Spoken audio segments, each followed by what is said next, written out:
1장 18절 19절에 보게 되면 최초의 교회가 어느 교회입니까? 최초의 교회 예루살렘 교회인데 예루살렘 교회의 주의 형제 야고보가 교회의 지도자로 등장을 하는 것을 볼 수가 있습니다. 10년이 지나서 2012년에 굉장히 재미있는 사건이 있었는데 이스라엘의 문화재청에서 이 야고보의 석관이 위조라고 법정에다 고소를 했어요. 근데 이제 예루살렘의 아하론 파켓이라고 하는 판사가 유대인인데도 위조품이 아니다고 판결을 내린 겁니다.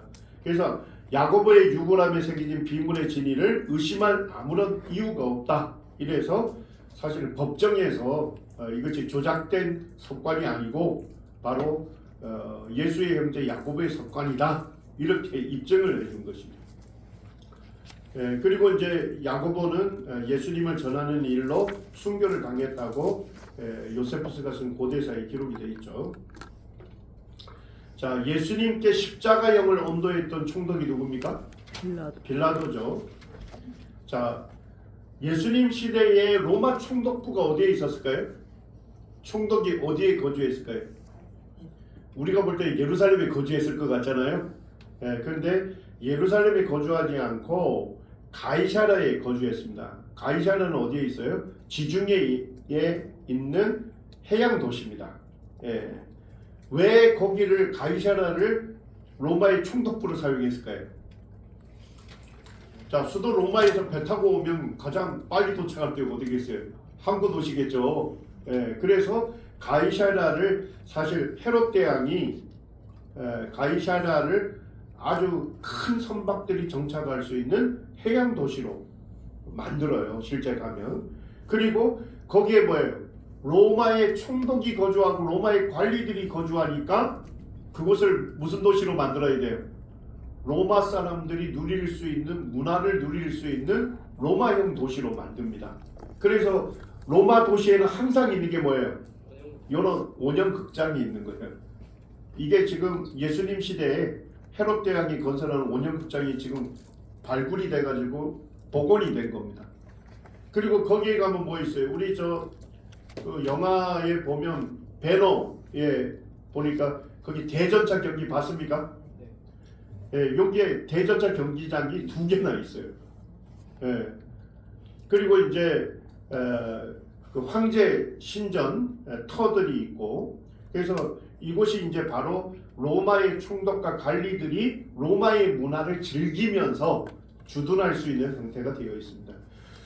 여기 이제 로마의 연극장이 있는데 연극장을 연구하다가 비문이 하나 발견됐어요. 근데 그 비문에 뭐가 기록이 되어 있을까요? 본디오 빌라도 총독 이름이 기록된 비문이 있습니다. 거기에 발견한 장소에다 지금 있는 비문인데 요거 비 맞고 있잖아요. 이거 짝퉁이죠. 원본은 예루살렘에 있는 이스라엘 박물관에 있습니다. 거기에 보면 티베리움 해서 라틴어로 티베리우스 황제 이름이 기록이 되어 있죠. 그 다음에 여기에 보면 폰티우스 필라테우스, 본디오 빌라도 이름이 기록되어 있습니다. 거기에 보면 유대 총독 본디오 빌라도가 부임을 기념하여 티베리우스 황제에게 신전을 지어 바쳤다. 이게 언제 발견됐습니까? 1961년. 그 전까지는 계속 본디오 빌라도에 대한 유물이 없다. 그러니까 신화적 인물이다 해서 계속 공격을 했거든요.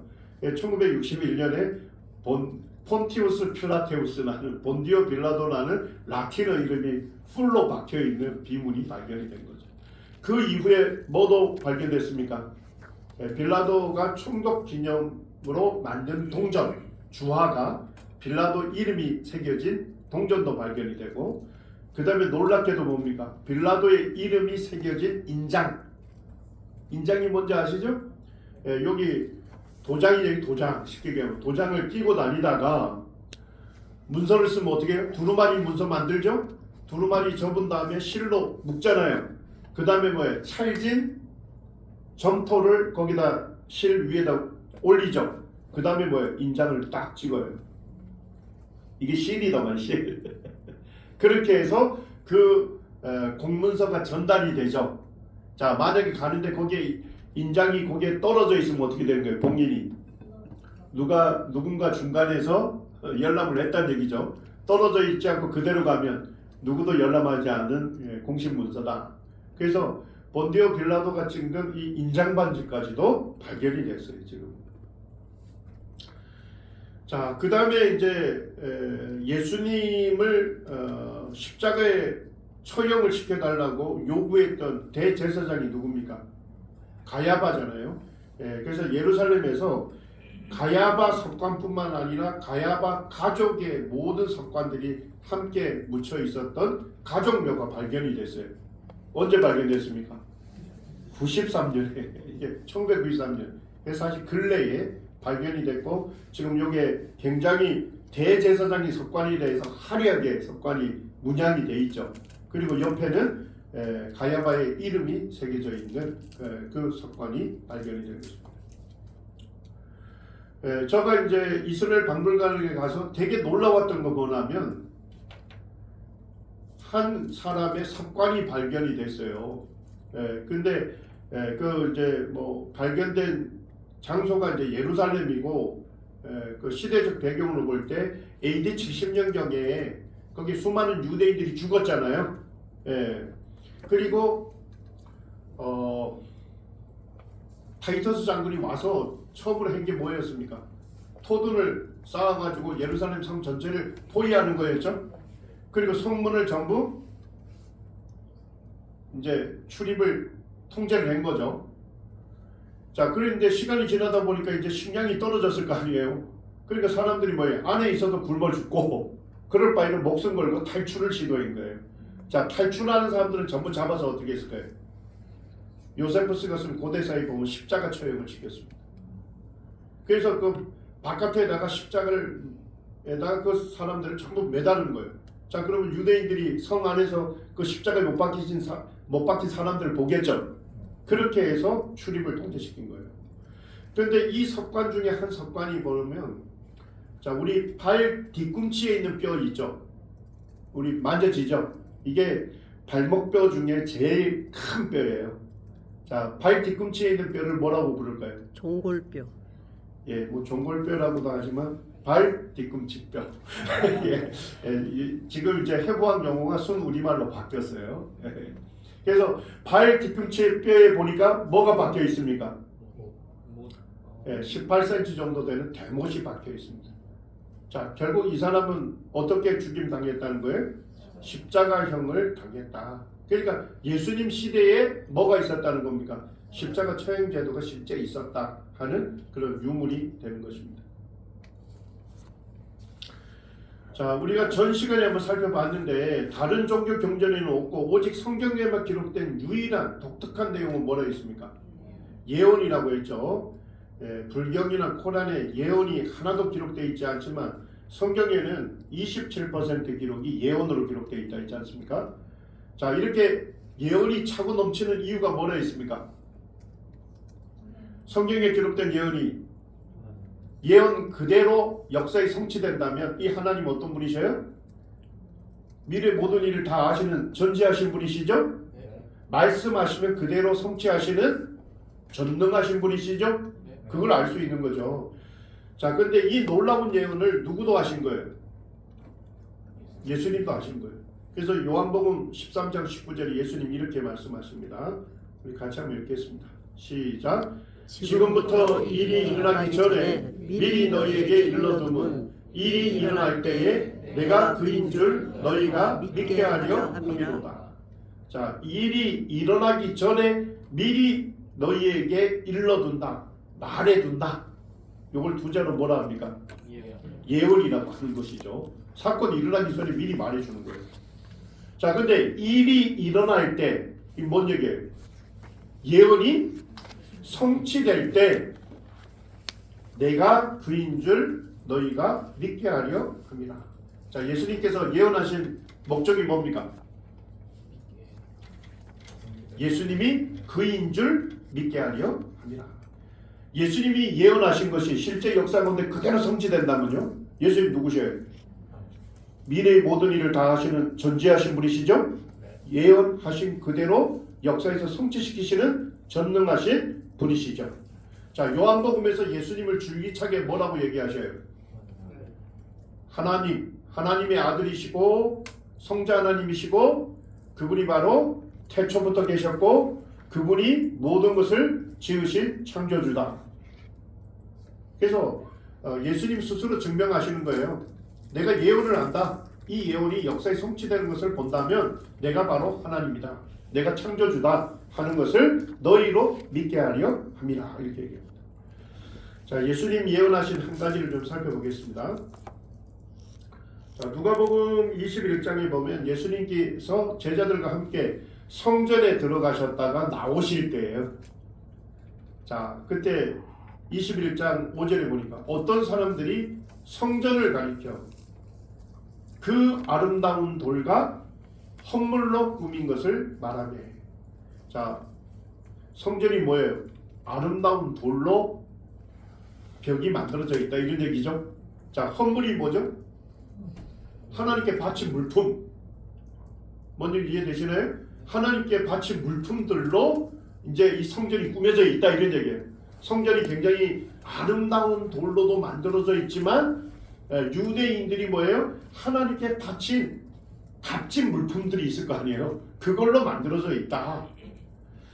예수께서 이르시되 너희 보는 이것들이 날이 이르면 돌 하나도 돌 위에 남지 않고 다 무너뜨려지리라. 자, 뭔 얘기예요? 어떤 사람이 예수님 앞에서 뭐예요? 손을 들어서 뭘 가리킨 겁니까? 성전을 가리킨 거예요. 예수님 저 성전 보십시오. 얼마나 아름다운 돌로 꾸며져 있습니까? 얼마나 성전이 화려하고 아름답습니까? 이런 얘기를 한 거예요. 실제 이제 요 사진은 모형입니다. 모형. 예수님 시대에 하나님 성전 모형이 예루살렘에 있어요. 저가 이제 찍은 사진인데요. 어느 정도 규모였냐면 성전 터가 축구장 25개가 연결된 거랍니다. 성전 터가. 그 정도로 거대해 있어요. 그 다음에 이 성전 벽은 대리석으로 쌓았는데 대리석 한 개가 어느 정도 무게입니까? 4톤 정도 되는 거대한 돌로 쌓은 것입니다. 그리고 출입문과 성전 내벽은 뭘로 입혔어요? 금으로 입혔어요. 그래서 지금 이 사람이 얘기한 거예요. 아름다운 돌과 헌물, 하나님께 바친 값진 금으로 이렇게 성전을 거대하고 웅장하고 화려하게 만들었다. 예수님 시대 유대인들은 성전에 대한 굉장한 자긍심이 있었던 거예요. 그래서 예수님 보고 예수님 저 성전을 보십시오. 얼마나 거대하고 웅장하고 화려합니까? 그때 예수님이 하신 말씀이 뭐예요? 너희 보는 이것들이 날이 이르면 돌 하나도 돌 위에 남지 않고 다 무너질 것이다. 파괴될 것이다. 하는 예언을 하신 겁니다. 자, 이 예언을 하신 연대가 언제입니까? 이 예언을 하시고 예수님이 뭐예요? 금요일날 십자가형을 당하신 거예요. AD 33년입니다.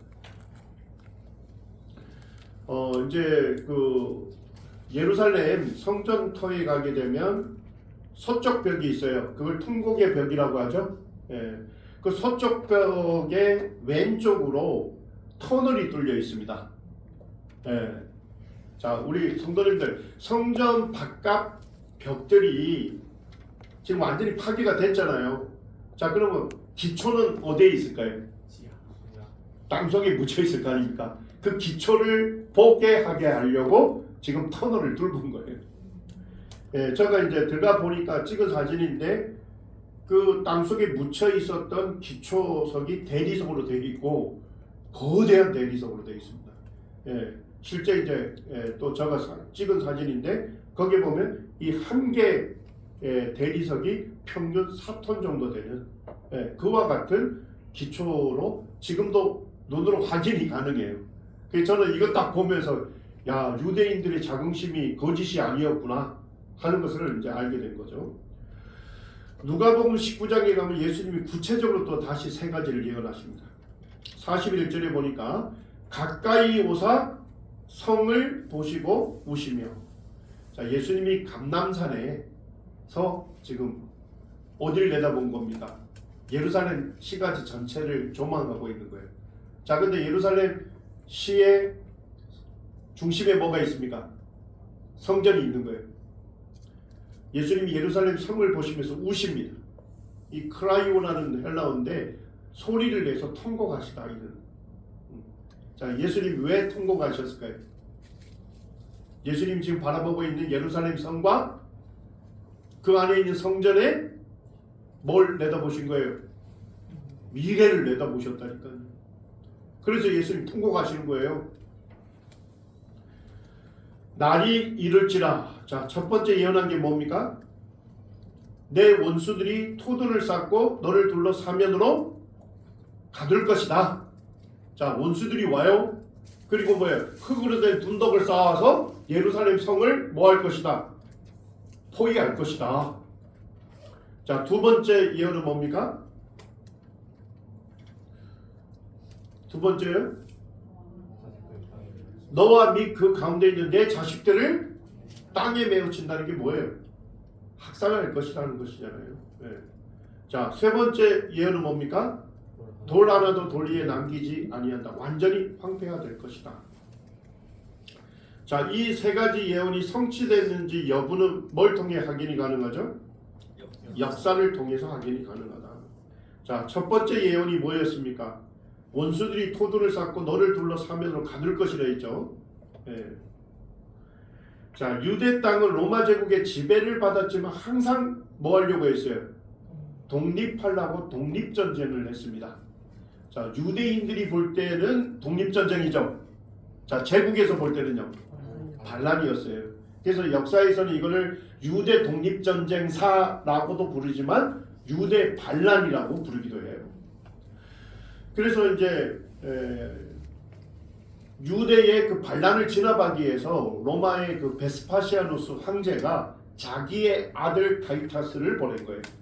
뭐 타이터스가 뭐예요? 아들이 뭔가 공헌을 세워야 다음 황제가 될 수 있는 그런 그 제복이 될 수 있잖아요. 그래서 타이터스를 총사령관으로 임명하고 로마의 4개 군단 정예병사 8만 명을 보냅니다. 자, 근데 타이터스가 왔는데 예루살렘 성은 정복하기 쉽지 않아. 왜 그랬을까요? 네? 뭐 성벽 이런 것도 넓고 튼튼하게 뭐 맞아요. 또요. 일단은 예루살렘 자체가 해발 1000m 넘는 고지입니다. 산지에 산지. 그 다음에 이제 거기 가시면 이 성벽 밖에 동쪽에 기드론 골짜기가 깊이 파여 있어요. 기드론 골짜기.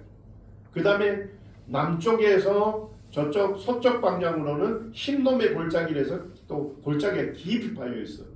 자, 그러니까 뭐예요? 공성전 하기가 쉽지 않는 거예요. 자, 그래서 이제 장군들과 논의를 한 거예요. 전략을 어떻게 세울 거냐. 그래서 최종적으로 어떻게 하기로 했냐. 아사 전략을 쓰자 이렇게 돼요. 굶주리는 전략. 자, 그러려면 어떻게 해야 돼요? 예루살렘을 전체 포위를 해야 되겠죠. 그래서 어떻게 합니까? 토두를 쌓아서 예루살렘 성 바깥을 전부 둘러싸였던 것입니다. 자, 이걸 어떻게 하느냐? 요세푸스가 뭐예요? 유대 전쟁사를 씁니다. 요세푸스는 바리새인이었어요. 그리고 제가 66년에 뭐였다 했습니까? 갈릴리 독립군 사령관이라 했죠. 그죠? 베스파시아누스 황제하고 타이터스가 사실은 1차 그때 반란 진압하러 왔었어요. 그때 누가 잡히느냐? 요세푸스가 체포가 됩니다. 생포가 돼, 생포. 그리고 바로 요세푸스가 뭐라고 하냐면 그 베스파시아누스가 그 당시에 황제가 아니고 장군이었거든요.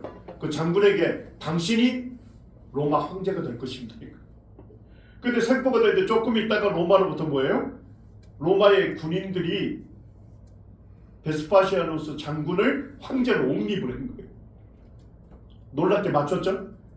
그래서 이제 베스파시아누스가 황제 취임식에 누구 데리고 왔을까요? 요세푸스를 데리고 갑니다. 그리고 황제가 된 다음에 자기 아들 타이터스를 총사령으로 명령하고 지금 다시 유대 땅으로 보낸 거예요. 그때 누가 따라온 거예요? 요세푸스가. 자, 요세푸스가 와서 뭐 했을까요? 결국은 심리전을 한 거죠. 독립군 사령관이었는데 생포가 돼서 변심한 다음에 로마를 위해서 유대 그 예루살렘 성벽 안에 있는 사람들에게 항복하라고, 너희들은 도저히 이길 수 없다는 심리전을 해요. 그리고 뭐예요? 요세푸스는 뭘 다 봅니까? 예루살렘이 파괴되고 하나님의 성전이 불타는 것을 다 눈으로 목격하고, 그 다음에 뭘 썼어요? 오늘 진도가 빨리빨리 안 나가네. 유대 전쟁사를 쓴 겁니다. 그러니까 이 유대 전쟁사는 뭐냐면 직접 반란을 진압하는 모든 과정을 목격했던 사람이 쓴 거예요. 예. 우리 여기 도서관에 있지 않습니까? 요세푸스가 쓴 유대 전쟁사 있을 거예요. 우리말로 번역되어 있습니다. 생명님 말씀대로. 거기에 있는 걸 제가 그대로 옮긴 거예요. 타이터스는 이같이 예루살렘을 토둔으로 쌓아 완전히 뭐하고요? 에워싸고 적절한 장소마다 수비대를 세운 후에 밤 일경이면 친히 순찰을 돌면서 부하들의 경계 근무 상황을 살폈다. 예. 그래서 성경에 예수님께서 예언한 그대로 실제 로마의 군인들이 토둔을 쌓아서 완전히 둘러싸서 포위를 했다는 것입니다. 자, 두 번째 예언이 뭐였습니까? 너와 및 그 가운데 있는 내 자식들을 땅에 메어친다. 수많은 학살이 있을 거라 했는데 전쟁사에 보니까 사망자가 몇 명이었다고요? 111만 명이었다. 그 이유를 제가 알려드렸죠? 그때가 6월절 절기를 지키기 위해서 유대 전역에서 유대인들이 모여들어온 거예요. 예. 자, 세 번째 예수님 예언이 뭐였습니까? 돌 하나도 돌 위에 남기지 아니하리라. 8월 29일 날 이 예루살렘 전체가 함락되고 성전이 불탑니다. 그때 전쟁사에서는 이렇게 얘기합니다. 타이터스는 성소에 들어가 보고 이방인들의 성소에 관한 이야기와는 비교도 안 될 정도로 뛰어나며 유대인들의 자랑이 결코 거짓이 아님을 직접 확인할 수 있었다. 그러니까 타이터스 장군이 어디로 들어간 거예요? 성전 안에 들어가 보니까 성전 내벽이 전부 뭐로 입혀 있는 거예요? 황금으로 입혀 있는 거예요. 그러니까 타이터스도 무슨 생각을 한 거예요? 이렇게 화려하고 웅장한 성전은 보존해야 한다. 역사적으로. 그래서 어떻게 합니까? 타이터스는 성전 본당만큼 불길에서 구해내야 한다고 생각을 해서 급하게 달려와 병사들을 설득하고 성전의 불을 진화하려고 애를 썼다. 이렇게 되어 있습니다. 자, 그들은 성전 내부가 온통 금으로 된 것을 보고 결국 병사 중에 한 명이 뭘 던집니까? 횃불을 던졌다. 이에 성전 내부에서 즉시 불길이 치솟기 시작했습니다. 자, 그래서 결국 어떻게 된 겁니까? 불에 의해서 완전히 성전이 파괴가 됐죠? 자, 그러면 성전 내벽을 입혔던 금들이 어떻게 됐을까요? 녹아가지고 돌 틈 사이로 스며들어갔겠죠. 그래서 로마의 병사들이 어떻게 합니까? 쇠 지렛대로 금을 채취하기 위해서 하나씩 허물어뜨리기 시작합니다. 그래서 성경에 예언된 그대로 돌 위에 돌 하나도 남기지 아니하고 성전이 완전히 황폐화된 것입니다. 성전을 과 이제 예루살렘 성을 완전히 정복한 기념으로 베스파시아누스가 자기 얼굴을 새겨서 거기에 유대 정복 기념 주화를 만듭니다. 그리고 로마에 가게 되면 타이터스 개선문이 있어요. 개선문 여기에 돌의 구조를 새겨놨습니다. 이것을 새겨놨습니다. 자, 지금 로마의 병사들이 뭘 들고 가고 있습니까? 성전을 불태우기 전에 성전에 있었던 등대, 그 다음에 뭐예요? 떡상, 이런 것들을 탈취해가지고 지금 전쟁 승리 기념물로 지금 로마에 가지고 가고 있는 게 그대로 거기에 새겨져 있는 것입니다. 자, 이런 걸 보게 되면 예수님이 하신 예언이 어떻게 됐습니까? 문자 그대로 성취가 됐다. 우리는 예수님께서 하신 예언이 실제 역사에서 성취되는 것을 보면 예수님이 누구시라는 걸 알 수 있습니까? 하나님이시고 그분이 창조주이시다. 그래서 히브리서 1장에서도 하나님께서 이 모든 날 마지막에는 누구를 통해서요? 하나님의 아들을 통하여 우리에게 직접 말씀하셨다 이런 얘기입니다. 자, 그리고 이 아들을 뭘로 세우셨어요? 만유의 상속자로 세우시고 그 아들로 말미암아 모든 세계를 뭐 하셨다? 지으셨다. 예수님 누구셔요? 하나님이시고 예수님은 바로 창조주이시다 하는 거죠.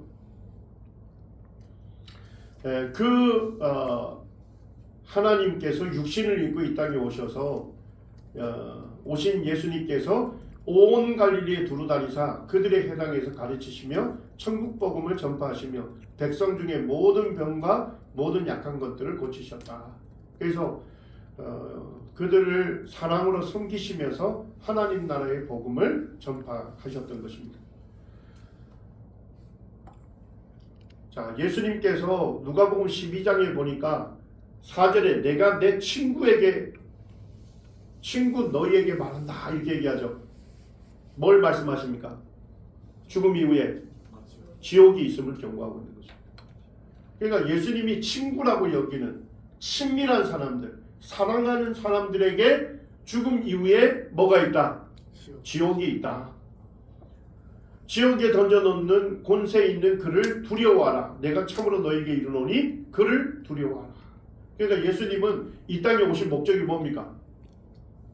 죽음 이후에 심판이 있고 하나님을 거절한 죄인이 들어갈 영원한 형벌, 지옥이 있음을 뭐 해주시려고요? 경고해 주시려고. 성경에 지옥에 대해서 10번 정도 기록되어 있는데 그 중에 예수님 몇 번 얘기하셨어요? 8번을 얘기하십니다. 그러니까 예수님이 오셔서 지옥의 실존과 참상을 우리에게 말해주지 않았다면 우리가 지옥에 대해서 잘 몰라요. 예수님 오신 목적 중에 하나가 바로 지옥이 실제 존재한다는 것과 지옥의 참상을 우리에게 알려주기를 원하셨던 것입니다. 자, 예수님은 지옥을 경고하셨을 뿐만 아니라 예수님은 뭐예요? 지옥 갈 죄인을 구원하시려고 이 세상에 오신 것이죠. 로마서 5장 8절 말씀대로 예수 그리스도께서 우리를 위하여 죽으셨습니다. 자, 예수님 누구시라 했죠? 온 땅을 창조하신 온 땅의 왕이시죠? 그리고 우리를 창조하신 우리의 왕이시죠? 그 크신 분이 죄인인 우리를 위하여 십자가에 죽으셨다는 것입니다. 그럼으로써 하나님께서 우리에 대한 자기의 사랑을 확실하게 증명해 보였다는 것입니다. 그러니까 예수님 나를 얼마나 사랑하는지 무엇만 보면 알 수 있습니까? 나를 위해서 십자가에 못 박히신 예수님을 바라보게 되면 예수님이 나를 얼마나 사랑하는지를 알 수 있다는 것입니다. 세상에 어느 왕이 나를 사랑한다 해서 나를 위해서 죽어줄 왕이 있습니까? 그렇지만 예수님은 만왕의 왕이신 그분이, 나의 왕이신 그분이 나를 사랑한다고 하셔서 나를 위해서 십자가에 죽어주신 것입니다. 예수님의 죽음과 부활에 대해서 좀 살펴볼 텐데요. 예수님의 고통은 언제부터 시작됐을까요? 고난은? 예수님의 고난은 언제부터 시작됐을까요? 의학자들은, 의사들은 예수님의 고난이 목요일부터 시작됐다. 예수님이 제자들과 6월절 만찬을 드셨죠? 그리고 어디로 가셨어요? 감람산에 있는 겟세마네 동산에 가셔서 예수님께서 기도하십니다. 마태복음 26장 38절에서는 이에 말씀하시되 내 마음이 매우 고민하여 죽게 되었으니, 누가복음 22장 44절에서는 예수께서 힘쓰고 애써 더욱 간절히 기도하시니 땀이 땅 위에 떨어지는 뭐와 같이 됐다고요? 핏방울 같이. 그러니까 이 누가는 직업이 뭐였습니까? 의사였잖아요. 예수님께서 십자가를 앞두시고 기도하실 때 예수님이 피땀을 흘리셨다. 이거를 이제 의학자들은 혈안증이라고 합니다. 혈안증은 매우 정신적인 스트레스를 아주 심하게 받을 때, 정신적인 스트레스를 아주 심하게 받는 사람들에게서 혈안증이 나타난다고 보고를 해요. 아주 정신적인 스트레스가 심하게 되면 화학 물질이 분비되면서 모세혈관을 터뜨립니다. 자, 그러면 모세혈관이 터지면서 피들이 출혈이 일어나겠죠? 그 피들이 어디로 나와요? 땀샘과 함께 땀과 피가 섞여서 분비가 되는 거예요. 이거를 혈환증이라고 해요. 혈안증을 겪는 사람들의 증상을 보고한 거에 보니까 피부가 극도로 민감해지고 혈안증만으로도 바늘이 살을 찌르는 듯한 심한 고통을 수반한답니다. 자, 이 상태에서 예수님 그 다음날 뭘 당하셨어요? 채찍질을 당하십니다.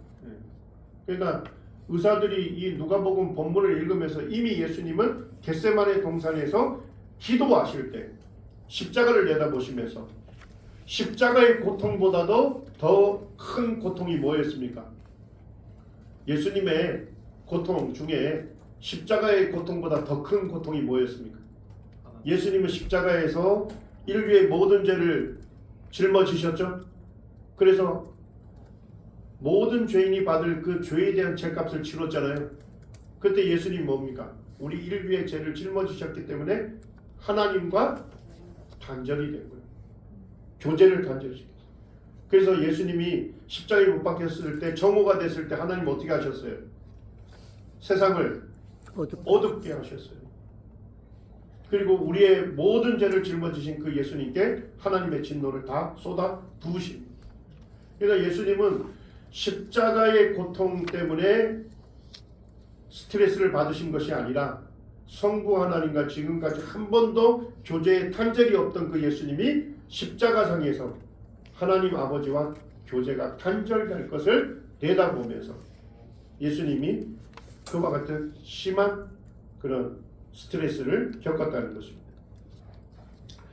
그리고 이제 군인들에 의해서 체포가 돼서 대제사장 집에서 즉각적으로 심리와 재판이 진행이 됐잖아요. 자, 중한 죄인은 언제 재판하도록 되어 있을까요? 낮 시간에만 재판하도록 되어 있었습니다. 그리고 중한 죄인은 어느 장소에서 재판하도록 되어 있었을까요? 성전에서만 재판하도록 되어 있었습니다. 그런데 예수님에 대한 재판은 한밤중에 재판이 이루어졌고 대제사장의 집에서 심리와 재판이 진행이 됐습니다. 그리고 대제사장은 거짓 증인들을 대동해서 거짓 증거로 예수님을 고소했습니다. 불법적이고 불공정한 재판이 이루어졌다, 이런 얘기입니다. 자, 그 다음에 이제 사형 시킬 수 있는 권한은 누구에게만 있었습니까? 총독에게만 있었어요. 그래서 대제사장이 예수님을 총독에게로 끌고 가죠. 자, 그런데 빌라도가 몇 번 예수님을 신문합니까? 3번 신문합니다. 이미 로마 제국에서는 아무리 중한 죄인이라도 즉각적으로 처벌하지 않고 몇 번을 거치는 거예요?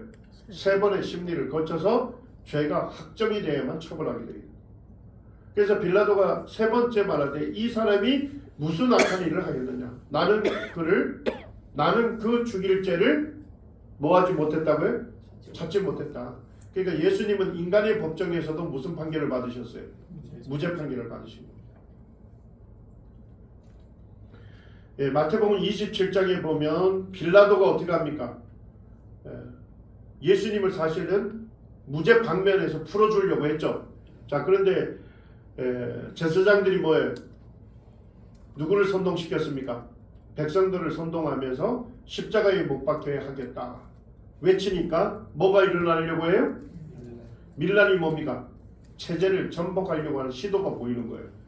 그래서 빌라도 총독은 뭐예요? 예수님이 무죄한지 알면서도 2가지 형벌을 언도합니다. 첫 번째 뭐죠? 채찍질형을 언도합니다. 2번째는요, 십자가에 못 박혀 넘겨주는 십자가 처형을 언도합니다. 요한복음 19장 1절에서는 빌라도가 예수를 데려다가 채찍질하였다, 이렇게 한 구절로만 표시되어 있잖아요. 근데 역사가들이 십자가 이 채찍질형이 얼마나 잔인한 형벌인지 우리에게 알려줍니다. 두 명의 로마 장교들이 채찍을 잡습니다. 손잡이만 나누고 나머지는 뭐예요? 가죽끈입니다. 근데 그 끈에 뭐가 박혀 있는 거예요? 쇠 구슬과 동물의 날카로운 뼈 조각이 거기에 끼어 있는 겁니다. 자, 그 채찍을 들고서 어디를 내리칩니까? 먼저 머리를 내리칩니다. 자, 그러면 머리를 내리치기로 가죽끈이 머리를 휘감겠죠? 쇠 구슬은 멍을 일으키고 그 다음에 날카로운 뼈 자국은요 피부에 박히게 되는 거죠. 잡아당기면요 완전히 상처가 나서 이그러지게 되는 거죠. 그러면 다음 장교가 어디를 내리칩니까? 목을 내리치고 등을 내리치고 차례대로 내리쳐서 발목까지 내려치는 이 형벌이 채찍질형입니다. 그래서 등을 내리치면 어떻게 돼요? 리본처럼 등 근육이 너덜거리고 심하면 척추뼈가 다 드러나고 옆구리를 치면요 창자가 흘러나오고 그리고 채찍질형만으로도 너무나도 많은 피를 흘려서 사망에 이르는 사례가 있었다고 역사가들이 밝히고 있습니다. 자, 이사야 53장 5절에서는 예수님 오시기 700년 전에 뭐라고 예언하셨어요? 그가 채찍에 맞음으로 죄인인 우리가 나음을 입었도다. 예수님이 채찍에 맞으심으로 죄인인 우리는 죄에서 나음을 얻게 된 것이죠. 이사야 52장 14절에서는 이렇게 예언해 놓고 있습니다.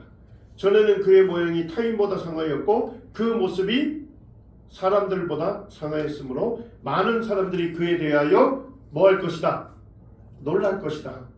예수님의 채찍에 의해서 얼굴이 상하셔서 예수님의 형상을 전혀 알아보지 못할 정도로 된 것을 보면서 사람들이 놀라워할 것이다. 이렇게 예언되어 있는데 그대로 이루신 것이죠. 예수님은 채찍질을 당하신 다음에 어떻게 하셨나요? 바로 십자가를 지고서 골고다 언덕까지 올라가셨어요. 여기가 바로 예수님이 십자가를 지시고 골고다에 올라가셨던 그 십자가의 길, 그 1세기에 그 골고다까지 올라가는 그 길이 지금도 보존되어 있습니다. 예수님께서는 한 50kg 정도 되는 다듬지 않은 감람나무로 된 십자가를 지시고 골고다 언덕까지 오르셨습니다. 쉬겠습니다.